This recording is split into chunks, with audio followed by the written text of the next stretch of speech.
The grand chamber of the Galactic Council was the largest room Catherine Cole had ever seen. Crystal walls rose hundreds of feet into the air, meeting at a dome that showed the stars beyond. Light from a distant sun streamed through the transparent ceiling, casting rainbow patterns across the floor where representatives from 47 alien species had gathered. Catherine stood alone at the human delegation's podium. She was a tall woman in her 50s with silver hair pulled back in a simple knot. Her dark blue uniform was plain compared to the elaborate robes and armor worn by the aliens around her.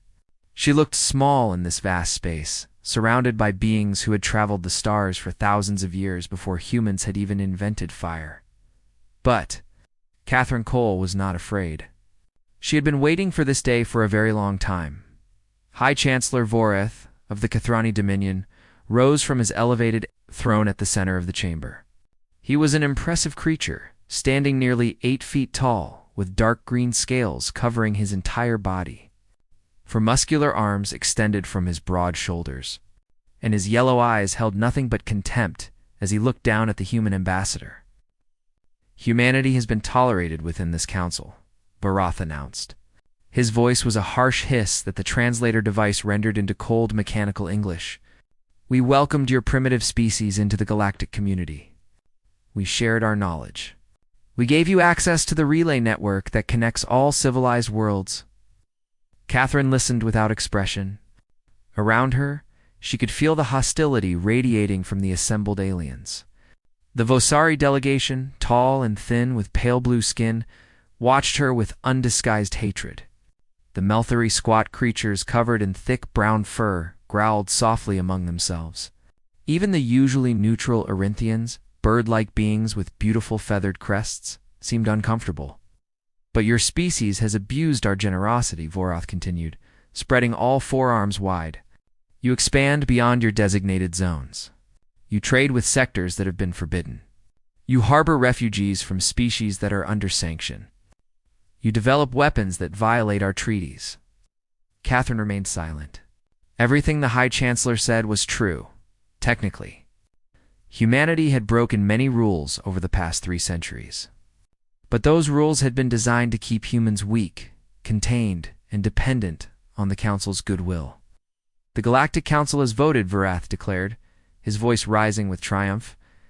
"By a margin of 41-6, we hereby declare a state of war against the Terran Federation." A rumble of approval echoed through the chamber. This was the moment many species had waited for.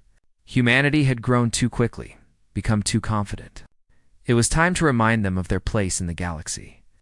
"You have 30 standard cycles to surrender your outer colonies and submit to occupation," Vorath continued.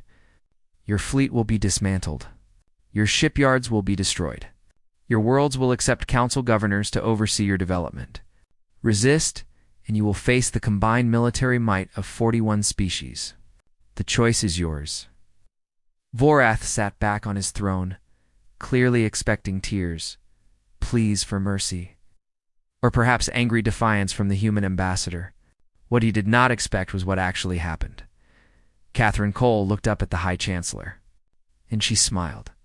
It was not a nervous smile or a brave smile. It was the smile of someone who had just received very good news. "Finally," she said, her voice carrying clearly through the suddenly silent chamber. "We have been waiting for you to make this official." Vareth's yellow eyes narrowed. "You mock us, human." "Not at all, Chancellor." Catherine touched a small device on her wrist. "Earth's command. This is Ambassador Cole. Authorization code Prometheus 7, the Council has declared. We are now at Condition Red. I repeat, Condition Red." A moment of static, then a calm voice replied through her earpiece loud enough for nearby delegates to hear. "Confirmed, Ambassador. All units are moving to assigned positions. The President sends his regards and asks that you enjoy the show." The confusion spreading across Vareth's face was mirrored by dozens of other species throughout the chamber. This was wrong. Humans were supposed to be terrified. Their fleet was small, their technology inferior. They could not possibly be pleased about this declaration. "Counselors," Catherine said, addressing the entire assembly, "I strongly suggest you contact your homeworlds immediately. They are going to need to hear what happens next. "You're bluffing," Vorth snarled. "Your pathetic fleet cannot stand against even the Kathrani Dominion alone, let alone the combined forces of the Council." Catherine's smile never wavered. "Chancellor, do you know how humanity spent the last 300 years? While your species grew comfortable and lazy, secure in your ancient power, we worked. We planned. We built things that your sensors could never detect, in places your ships could never reach." She began walking slowly across the chamber floor, her footsteps echoing in the stunned silence. "You look at humanity and see a young species, primitive, easily controlled.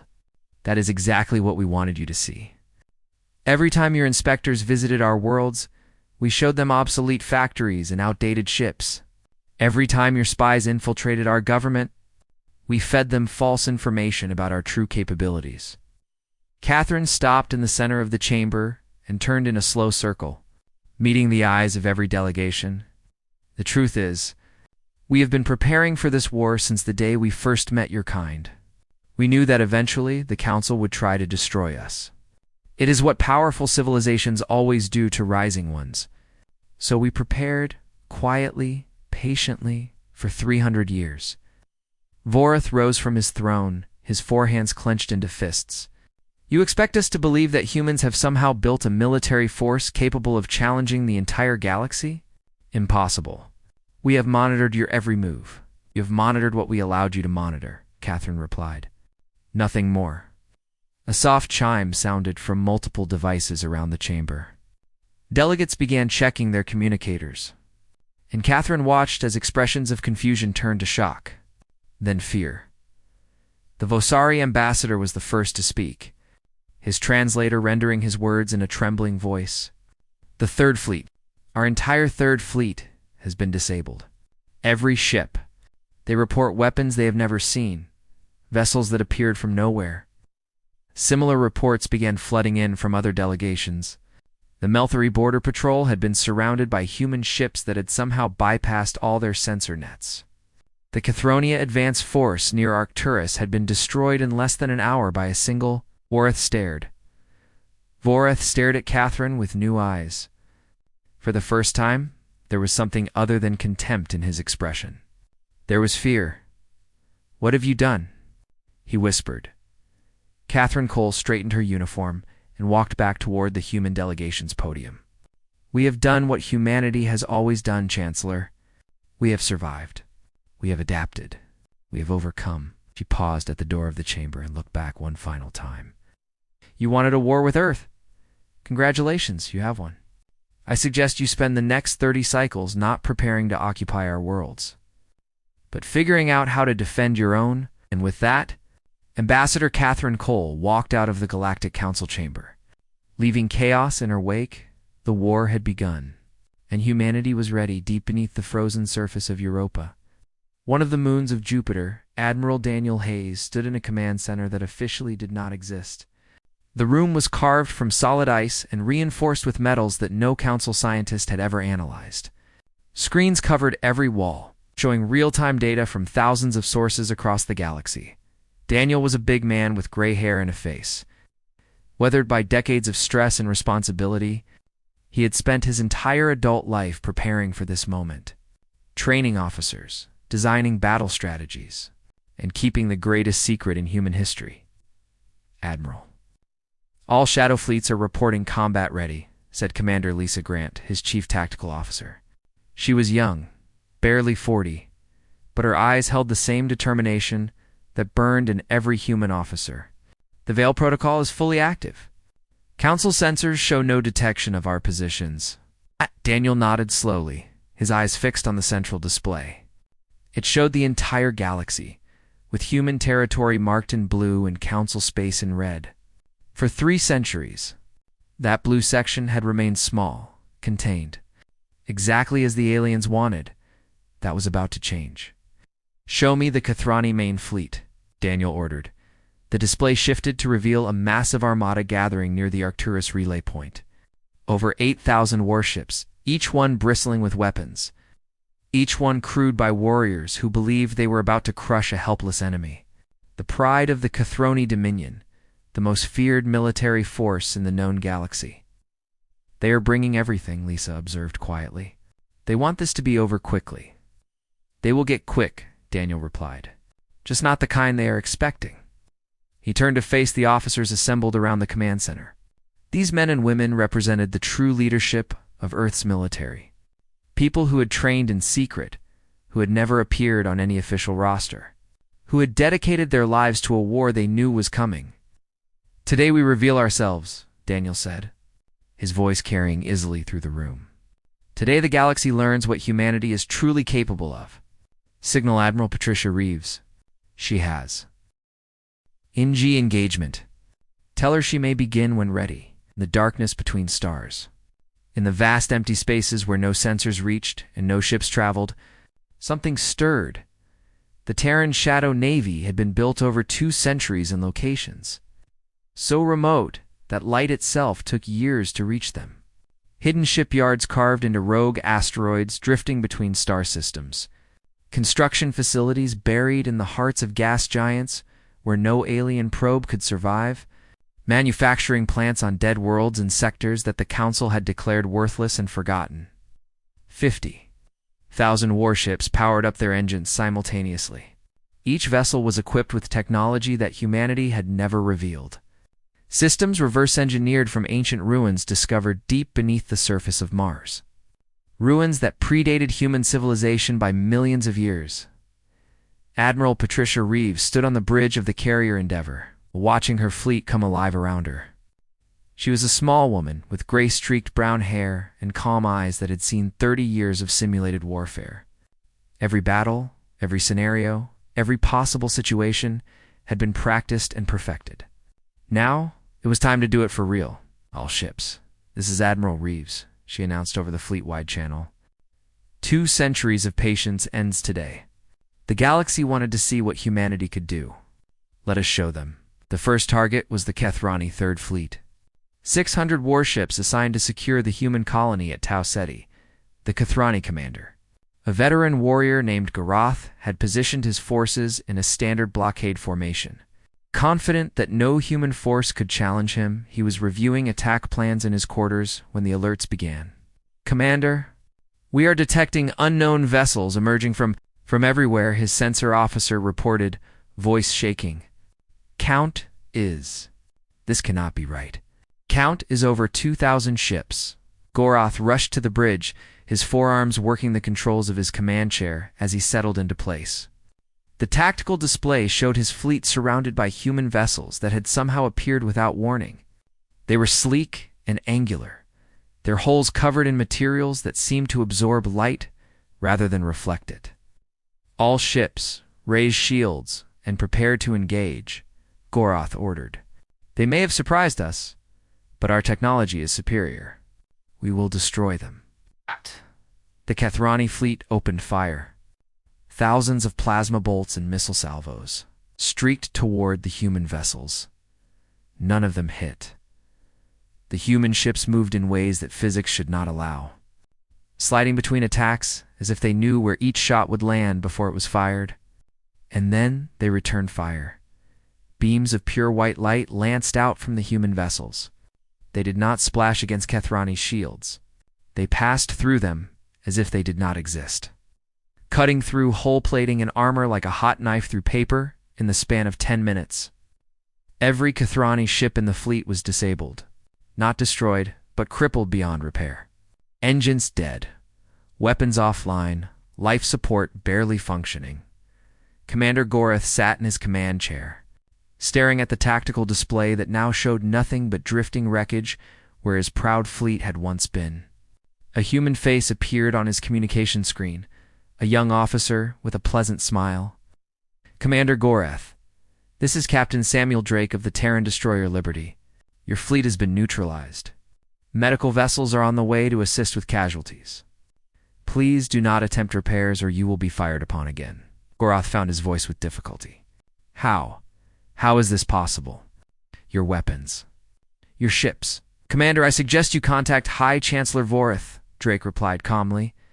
Tell him that humanity accepts his declaration of war, and tell him this was us being gentle. We would prefer not to kill anyone, but we will if we must. The transmission ended, leaving Gorath alone with the ruins of everything he had believed about human weakness. Similar scenes played out across the galaxy over the next 12 hours. The Vosari assault force found itself ambushed by ships that seemed to step out of empty space itself. Their advanced sensors, the pride of Vosari engineering, detected nothing until human weapons were already tearing their fleet apart. The Melthari Armada, 2,000 vessels carrying the most experienced warriors in the Outer Rim, encountered a single human dreadnought, the mighty battleship Defiance. 3 kilometers long and carrying weapon systems that the galaxy had never imagined. The engagement lasted 40 minutes. When it ended, the Melthari Armada no longer existed as a fighting force. The Defiance continued on its course without a scratch on its hull, back on Europa. Admiral Hayes watched the reports flooding in from every sector. Human losses were minimal, mostly accidents and equipment malfunctions, rather than enemy action. The Council fleets were being systematically dismantled, their ships disabled, their crews left alive but helpless. "Sir," Lisa said quietly, "the President is ready for his address." Daniel nodded. The military phase was proceeding perfectly. Now it was time for the political phase to begin, on Earth. President Marcus Webb stepped before cameras that would broadcast his words to every species in the galaxy. He was a calm man with a steady voice and eyes that held no anger, only determination. "For 300 years we have endured," he began. "Today, we stop enduring. Today, we show the galaxy who humanity really is." The universe was about to change forever. High Chancellor Vorath had not slept in 3 days. He sat in his private chambers on the Kathrani homeworld, surrounded by military advisors and government officials who looked just as exhausted and frightened as he felt. Reports continued to arrive every few minutes, and each one was worse than the last. "The 7th Fleet has been neutralized," one general reported, his voice hollow with disbelief. "Same pattern as the others?" Human ships appeared without warning, disabled every vessel in minutes, then withdrew. They did not pursue escape pods or finish off crippled ships. "Why?" another advisor demanded. "Why are they showing mercy? It makes no tactical sense." Vorath stared at the strategic display on his wall. 3 days ago, it had shown the combined might of 41 species preparing to crush a primitive enemy. Now, it showed chaos.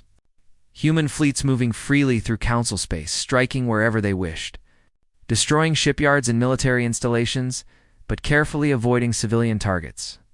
"They are sending a message," Vorath said quietly. "They want us to know they could kill us all, but they are choosing not to. It is humiliating." A new report arrived, and the officer who read it went pale. "Hi, Chancellor. The human president has just completed a broadcast to all species. He is offering terms." "Terms? They are offering us terms." Vorath laughed bitterly. 3 days ago, we declared war on them. Now, they offer us terms." He ordered the broadcast played on the main screen. President Marcus Webb appeared, sitting behind a simple wooden desk with the flag of the Terran Federation hanging behind him. He looked calm, almost friendly, like a teacher about to explain something to confused students. "To the species of the Galactic Council," Webb began, "I speak to you today not as a conqueror, but as a neighbor who has been forced to defend himself. You declared war on humanity. You plan to occupy our worlds, dismantle our ships, and reduce us to a servant species. We could not allow this." Vorath's claws dug into the arms of his chair as he listened. "Over the past 3 days, our forces have demonstrated that we are not the weak, primitive species you believed us to be. We have disabled or destroyed over 90% of the military vessels that were deployed against us. Your homeworlds are undefended. Your supply lines are broken. Your military leadership is in chaos." Webb paused, his expression softening slightly. "What? We have not attacked your civilian populations. We have not bombarded your cities. We have gone out of our way to minimize loss of life, even among those who sought to destroy us. This is not because we are weak. It is because we choose not to be cruel." On the Kathrani homeworld, advisors exchanged nervous glances. This human spoke the truth. Despite their overwhelming military advantage, the Terran forces had been remarkably restrained. They could have turned Kathrani worlds to ash, Instead, they had merely removed the ability to fight back. "We offer the following terms," Webb continued. "First, the Galactic Council will immediately cease all military operations against human territory. Second, the Council will recognize humanity as a full and equal member, with all rights and privileges that entails. Third, the restricted zones around human space will be permanently abolished. Fourth, any species that wishes to establish peaceful relations with humanity may do so freely, without Council interference." Webb leaned forward slightly, his eyes seeming to look directly at Vorath through the screen. "These terms are not negotiable. You have 72 hours to accept them. If you refuse, or if you attempt further military action against our people, we will no longer show restraint. We will treat your worlds as you plan to treat ours. I sincerely hope it does not come to that." The broadcast ended. Silence filled Vareth's chamber. "It is a bluff," one general said, though his voice lacked conviction. "They cannot sustain this offensive. Their supply lines are too long, their forces to spread out." "Is it a bluff?" Vorath replied coldly. 3 days ago, you told me that human ships could not penetrate our shields. You told me their weapons were primitive. You told me their fleet numbered less than 1,000 vessels." Ijo! Stirred at the strategic display. "Now we know they have tens of thousands of ships with technology we cannot even understand. What else do we not know?" No one answered. In the depths of space, aboard the flagship Endeavour, Admiral Patricia Reeves was having a very different kind of meeting. She stood before a group of officers who had just completed the most successful military operation in human history. "Current status," she said, looking at her reports. "Council military capacity has been reduced by approximately 93%. Casualties among enemy forces are estimated at under 5,000, mostly from accidents and secondary explosions rather than direct fire. Human casualties stand at 217 all causes." Captain Samuel Drake, who had led the first engagement against the Kathrani Third Fleet, spoke up. "Admiral, some of my officers are asking why we are being so careful. We could have ended this in the first day if we had used full force." "We could have," Patricia agreed. "And we would have killed billions of beings who were just following the orders of their governments. We would have turned humanity into the monster the Council already believed us to be." She shook her head. "That is not who we are. We fight to defend ourselves, not to dominate others." "The Council would not have shown us the same mercy," another officer pointed out. "No, they would not have. And that is exactly why we must be better than them. When this war ends, and it will end soon, we need to live alongside these species. We need to trade with them, cooperate with them, build a future with them. That becomes much harder if we have slaughtered their children and burned their cities." Patricia turned to face the main viewport, where stars stretched endlessly in all directions. Humanity spent 300 years being treated as inferior. "We could use this moment to take revenge, to make them suffer as they made us suffer. But revenge is not strength. Revenge is weakness, dressed up in anger." She looked back at her officers. "True strength is having the power to destroy your enemies and choosing not to. True strength is offering peace to those who wanted war. That is what we will show the galaxy. That is how we will prove that humanity deserves its place among the stars." The officers nodded, understanding spreading across their faces. Back on Earth, President Webb met with his cabinet in the Situation Room beneath the Capitol. The mood was cautiously optimistic, but everyone knew the next 72 hours would determine everything. "You think they will accept?" his defense minister asked. "Some will," Webb replied. "The Arinthians have already sent private messages expressing interest in peace. The Volari are preparing a formal statement of support. But the Kathrani," shook his head. "Vorath built his entire career on the belief that humanity was inferior. Accepting our terms means admitting he was wrong about everything. That is a very hard thing for a proud being to do. And if he refuses," Webb's expression hardened, "then we show him what human restraint really means by removing it. I pray it does not come to that. But I will not sacrifice our people to spare his pride." The clock was ticking. 72 hours to decide the fate of the galaxy. 50 hours after President Webb's ultimatum, High Chancellor Vorath made his choice. It was not the choice his advisors had begged him to make. It was not the choice that reason and logic demanded. It was the choice of a proud being who could not accept that everything he believed had been wrong. "We will not surrender to mammals," he declared before the emergency session of the Kethrani High Command.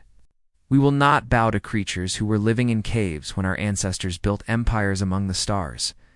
If we must die, we will die with honor." He ordered every remaining Kethrani vessel to gather at the Arcturus relay point. Every reserve fleet, every patrol ship, every armed transport that could carry a weapon. He sent messages to the other Council species, demanding they contribute their surviving forces to one final, massive assault. Most refused. The Visari had already begun secret negotiations with humanity. The Melthari were in open revolt against their own government, furious that their warriors had been sent to die against an enemy they could not defeat. A dozen smaller species had quietly announced their withdrawal from the Council entirely, but Vorath still managed to assemble a formidable force. 12,000 warships, crewed by beings who would rather die than accept human dominance. They jumped into the Sol system on the morning of the 71st hour. Emerging from faster-than-light travel in perfect formation, weapons already powered and ready, what they found waiting for them would haunt Kethrani. Nightmares for generations. Earth floated serenely in the void, a blue and green jewel wrapped in white clouds. Around it, arranged in geometric patterns that spoke of mathematical precision, hung thousands of defensive platforms. Each one radiated more power than a Kethrani battleship. Each one was armed with the same terrifying weapons that had torn Council fleets apart, and behind them, arranged in perfect formation, waited the true Terran Navy, not the shadow fleets that had struck from hidden positions, not the raiding forces that had disabled enemy ships with surgical precision. The full might of human military power, gathered in one place for the first time in history. Admiral Daniel Hayes stood on the command deck of the orbital fortress Sentinel, looking at the enemy fleet on his tactical display. Beside him, Commander Lisa Grant quietly reported the numbers. 12,247 enemy vessels confirmed, she said. All Kethrani design signatures. No other species represented. Vorath came alone, Daniel observed. The others have abandoned him. He's making a statement. Victory or death? Daniel nodded slowly. He had hoped it would not come to this. Despite everything, he had hoped the Kethrani would choose survival over pride. Open a channel to the enemy fleet, he ordered. The face that appeared on his screen was Vorath himself, standing on the bridge of his flagship, surrounded by his most loyal officers. The High Chancellor's scales had taken on a grayish tint, a sign of extreme stress in his species, but his yellow eyes burned with defiance. Admiral Hayes, Vorath said, I have come to finish what the Council began. Chancellor, I urge you to reconsider. Your fleet is outmatched in both numbers and technology. If you engage, your people will die. All of them. There is no victory waiting for you here. Perhaps not. But there is honor. Something humans cannot understand. Daniel felt a flash of anger, but controlled it. Chancellor, I have spent 40 years of my life hoping that this war would never happen. I did not want to kill your people. I did not want to destroy your ships. Everything we have done has been designed to minimize casualties, to give you the chance to walk away. We do not walk away, Vorath replied. We are Kethrani. We fight until we win or until we die. Then you have chosen death. And not just for yourself, but for the thousands of beings serving under your command. Beings who trusted you to lead them wisely. For a moment, something flickered in Vorath's eyes. Doubt, perhaps. Or regret. But it passed quickly, replaced by cold determination. Enough talk. Let history record that the Kethrani Dominion did not surrender. He cut the transmission. Daniel turned to Lisa. All units to battle stations. Weapons free. But he paused, wrestling with what he was about to order. Try to disable rather than destroy. Every ship that can be crippled instead of killed represents lives saved. Yes, sir. Though at these numbers, many will die regardless. I know. God help us all. Captain Samuel Drake stood on the bridge of the Liberty, watching the Kathrani fleet begin its advance. Around him, his crew moved with the calm efficiency of professionals who had trained for this moment their entire careers. All weapons charged and ready, his first officer, Lieutenant Maria Santos, reported. Shield generators at maximum. Engines standing by. Good. Samuel looked at the enemy ships on his display. Thousands of vessels crewed by living beings who were about to die because their leader was too proud to admit defeat. Remember, we are not here to prove we are stronger. The last 3 days already proved that. We are here to end this as quickly and cleanly as possible. The Kathrani fleet opened fire first. Thousands of missiles and plasma bolts streaked across the void toward the human defensive line. The orbital platforms responded, and beams of white light intercepted the incoming fire, detonating warheads and dispersing plasma clouds. Before they could reach their targets, then the human fleet moved forward. The battle that followed was not really a battle at all. It was a demonstration. Human ships danced between enemy formations, their weapons cutting through shields and armor with terrifying ease. Kathrani vessels exploded or went dark, their systems overloaded by weapons they could not counter.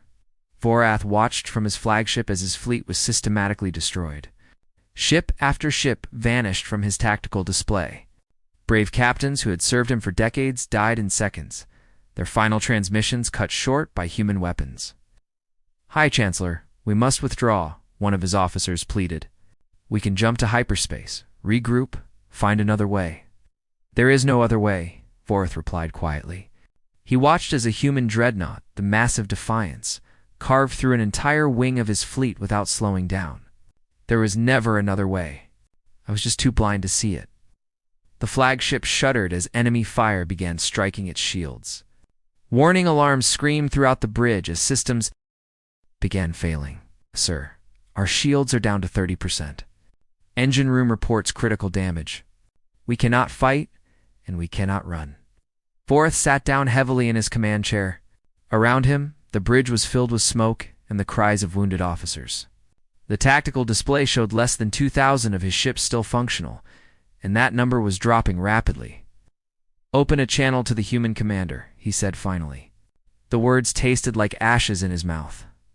Admiral Hayes's face appeared on the screen. The human looked tired, but not triumphant. There was no joy in his eyes, only sadness. "Chancellor Vorath, are you ready to discuss terms?" "I am ready to end this," Vorath replied. "My fleet will stand down. My people will accept your conditions. Order your ships to power down their weapons and hold position. Medical vessels will be dispatched to assist with casualties. No further harm will come to your people." Vorath nodded and gave the order. Across the battlefield, Kathrani ships began going silent, their weapons falling dark, their engines powering down. The battle was over. In less than an hour, the most powerful war fleet the Kathrani Dominion had ever assembled had been reduced to drifting. Wreckage, and somewhere on Earth. Ambassador Catherine Cole smiled as she received the news. "Phase 1 complete," she said to the officers around her. "Now the real work begins." 3 months after the Battle of Sol, the galaxy had changed in ways that no one could have predicted. The old Galactic Council was dissolved, its headquarters on Station Nexus Prime abandoned by the species that had once dominated its chambers.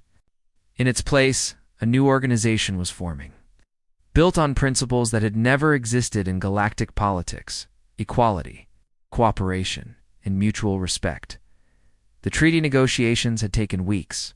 Representatives from over 60 species gathered in a massive station orbiting Earth, a structure that human engineers had constructed in record time as a symbol of the new era.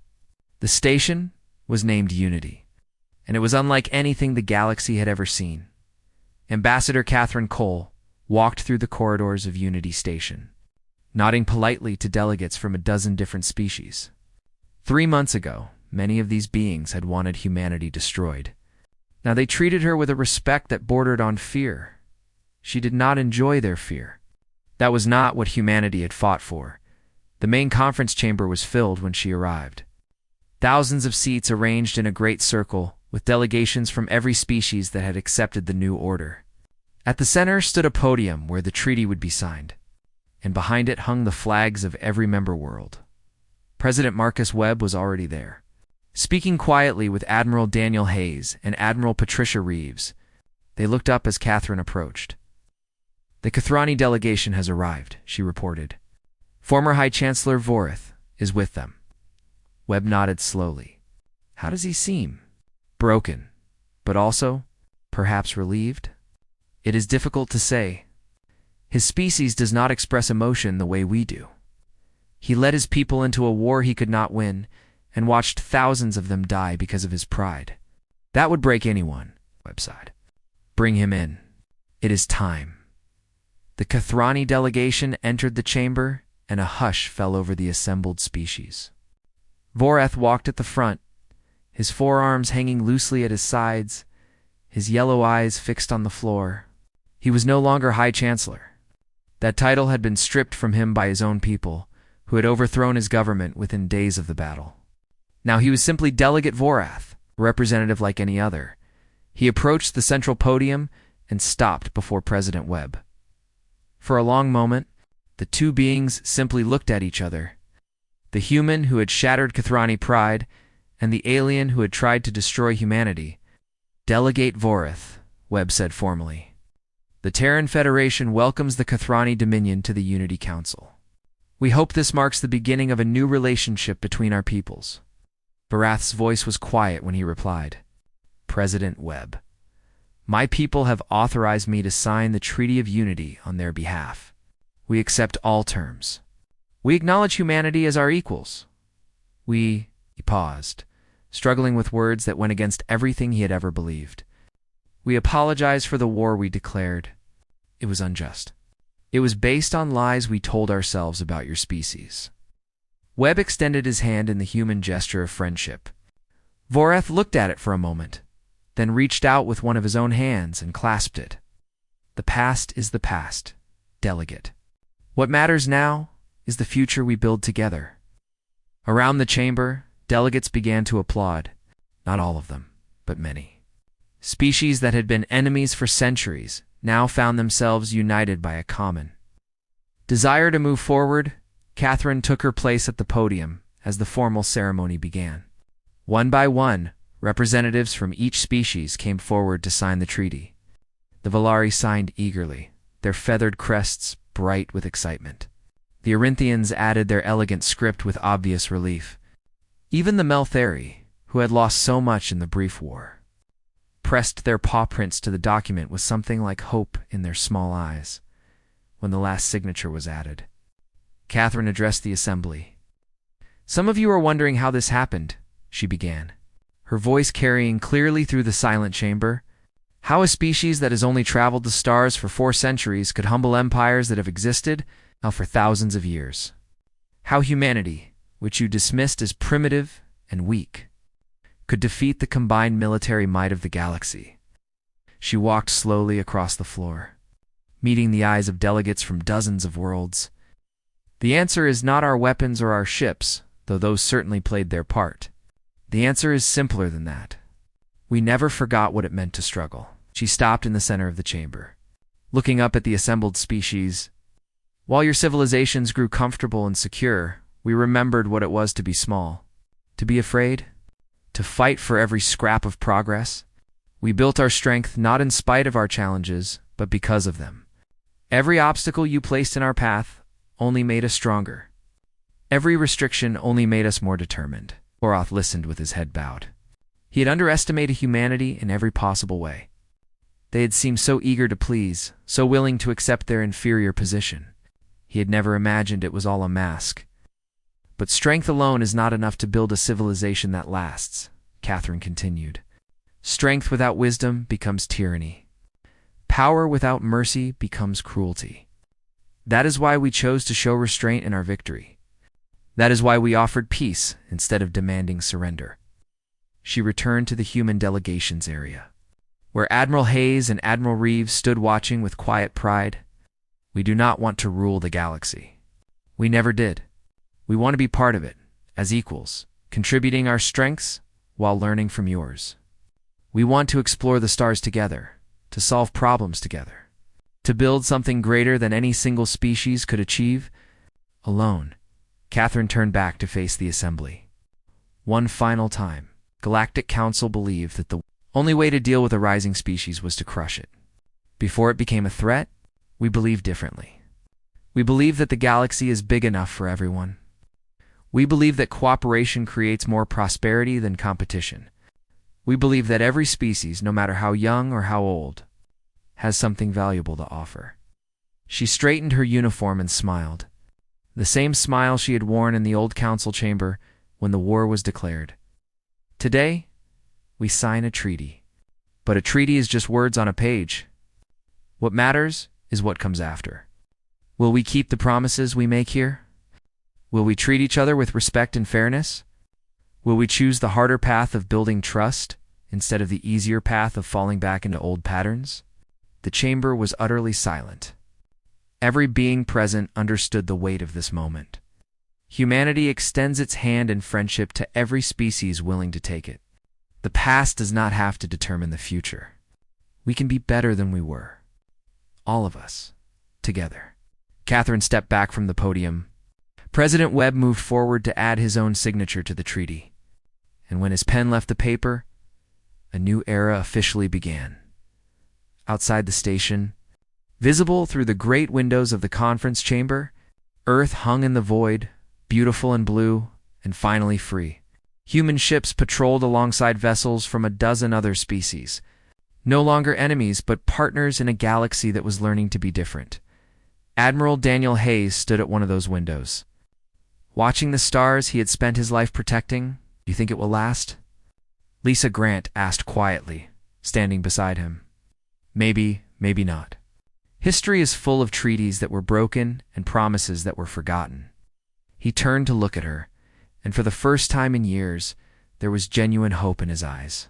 But we have to try. That is what humanity does. We keep trying no matter how many times we fail. We keep reaching for something better. The Unity Station turned slowly in its orbit, carrying the hopes of 100 worlds into an uncertain future. Behind them lay 3 centuries of oppression and a war that had changed everything. Ahead lay possibilities that no one could predict.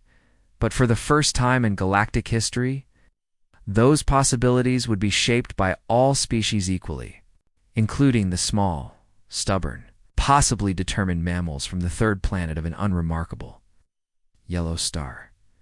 Humanity had taken its place among the stars, and the galaxy would never be the same.